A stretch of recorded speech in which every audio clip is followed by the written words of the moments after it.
para se të filloj funksionimin. Faktikisht, i ndërtuar mbi një korrupsion të tmerrshëm, ngrehinë e tij u shem para fillimit të funksionimit. Në aparencë, mediat dhe qytetarët shohin një përballje midis dy aksionerëve. Dhe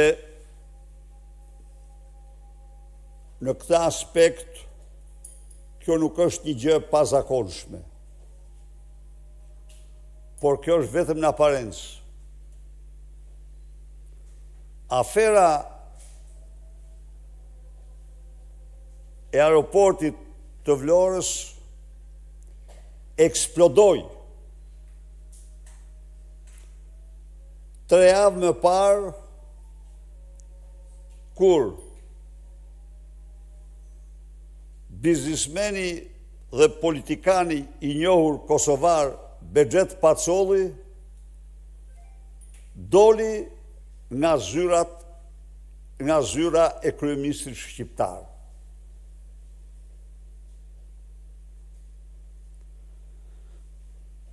Doli nga zyra e kryeministrit shqiptar. Tani,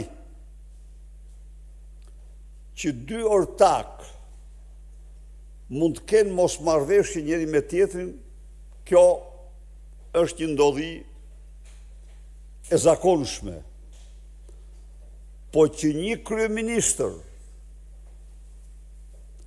të implikohet në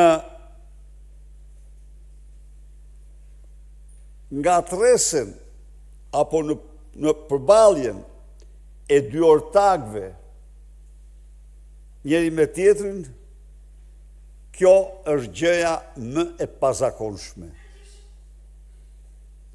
Kjo është gjëja më e pazakonshme. Ky është moment i cili flet shumë më tepër se sa të gjitha të tjerat. Pra kemi të bëjmë jo thjesht me një përballje midis dy aksionerëve, por kemi të bëjmë me një përballje midis shtetit dhe aksionerëve. Kemi të bëjmë me një përballje të tillë sepse siç jeni dëshmitar, nëse ju shfletoni arkivat e mediave, do të gjeni se janë mediat ato që njoftuan fillimin e procesit kundër këtij, kundër atij, pa filluar procesi. Por janë bërshit pa fund me mesazhes të pushtetarëve direkt interesuar në këtë aferë, që kanë vërshuar drejt aksionerëve. Çfarë duhet, cili është morali? Dorezez e atyre që kanë stisur këtë aferë të tmerrshme është e shtetit dhe e qeverisë. Unë duhet të informoj qytetarët se aeroporti i Vlorës ka një histori recente të tillë. Në vitin 2017 hapet një tender, në të cilin paraqiten 4 kompani të mëdha turke për ndërtimin e aeroportit. Kompanitë turke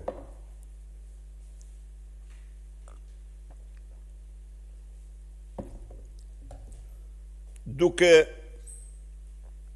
patur parasysh se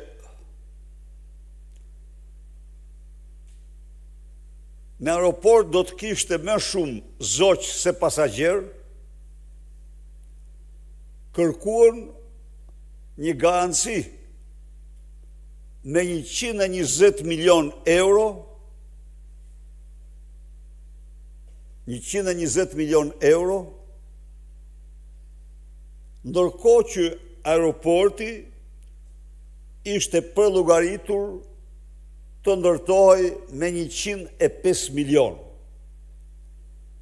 Duhet të deklaroj këtu se 2 ministra refuzuan firmen e kësaj kontrate. E refuzoi Arben Ahmetaj, e refuzoi Damian Gjiknuri. Dhe refuzuan pikërisht për shkakun se kompania kërkonte 120 milion euro pagesa nga qeveria, edhe sikur asnjë avion të mos fluturonte në këtë aeroport pas përfundimit të tij. Një çmenduri. Aeroporti është me rrezik të lartë dhe kështu është aeroporti. Të ngrihesh mi ufon për të mbushur valixhet me parat takspagues është tmerrësh, të krimi shëmtuar. Të dalësh të kapardisë si Lubia që nuk më lejohet t'i ve epitete, se po ndërtojmë në Vlorë aeroportin më të madh të Ballkanit, duke dëshmuar ignorancën më të madhe, minimum ignorancën më të madhe të Ballkanit dhe babëzinë më të tmerrshme. Si mund të ndërtohet në Vlorë? Cila imagjinat është që të mund të ndërtojë në Vlorë në një rreth që ka gjithsej banor aktual, asnjë më shumë se 170.000. Të thuash po ndërtoj aeroportin më të madh të Ballkanit. Për të mbuluar vjedhjen e të mërshme që ke planifikuar për të bërë, për asnjë arsye tjetër. Po pse? Sepse bon sensi, logjika ekonomike dhe gjithanshme imponon një ndërtim me faza. Fazën e parë 20-30 milion, siç është vepruar me aeroportin e Tiranës, i cili mund të jetë sot në fazën e 4 apo të 3 po një me siguri të ndërtimit të shtesave. Rritet vëllimi, zgjatet pista, zgjerohen fusha e tjerë me radhë. Por, që në fillim ab initio, duhet që aeroporti kishte më i madhi në Ballkan.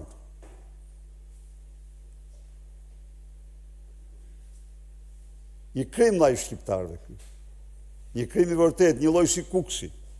Shkoni në Kuks, e shtruan në park voltaik aeroportit. Shkoni shifni Kuksin.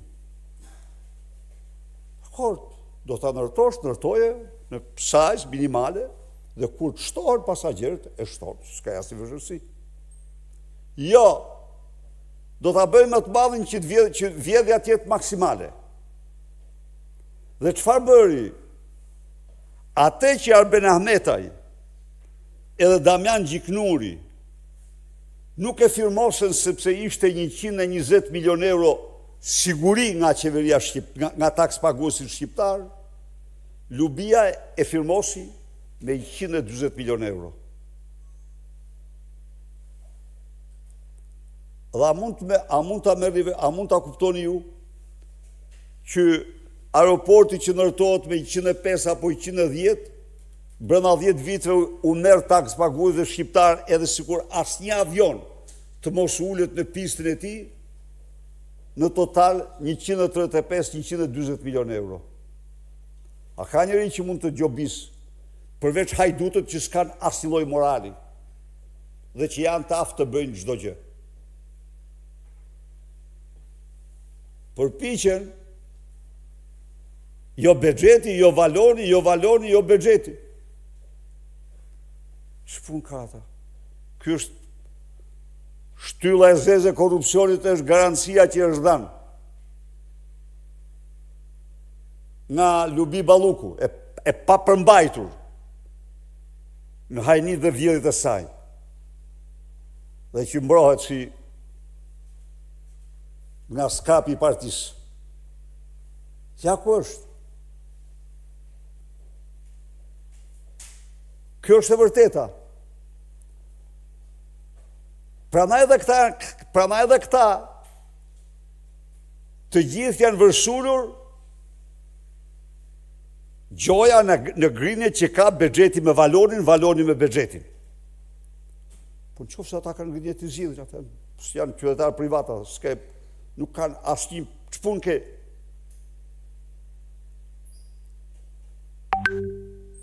Pra, janë interesa kriminale. Edi Rams, Lubi Ballukut, Taulant Balls dhe dhënrit të Lubi Ballukut, djalit se Adria Bazit. Po, që ka Lubia e ka marrë kushrinë e parë të Lubis. Këto janë të shifnë në qytetar, kjo është e gjithë puna. Dhe kjo ju garantoj se mënyra se si e po trajtojnë këta, nuk po hyjnë fare kush ka drejt për të atyre dyve, kush nuk ka drejt. Jo, absolutisht. Se unë jam i lirë nga ky problem, edhe për faktin tjetër, e kam denoncuar i pari dhe jo një, po shumë herë, si një aferë të tmerrshme korruptive. Tani, shoh që në qoftë se djegësi Tiranës u vodhen parat dhe ai nuk u hudh një tull, në aeroportin e Vlorës janë premtuar 140 milion euro, edhe sikur një avion i vetëm të mos ulet në pistë e tij gjatë 10 viteve të para. Se është me rrezik. Jo, atër, kjo ka një gjë shumë të thjeshtë. Në qoftë se s'duan të vjedhin, ky rrezik nuk shkohet në aeroport me 100 milion euro, ndërtohet aeroport me 15 milion euro. Fillohet, shtohen pasagjerët, shtohet pista, shtohet mjedisi, shtohen çartat e mëdhej, zgjatet pista me tej. Kjo praktikë është ndjek me aeroportin kryesor të vendit, Rinasin. Edhe e kanë ndjek privatët. Privatët e kanë ndjek të praktikë. E kishin Gjerman të ndoqen. Nga Gjerman mos gaboj e morën kinezët, po këtë bën. Nga kinezët e morën shqiptar, po këtë bën. Tani, ku flen lepuri?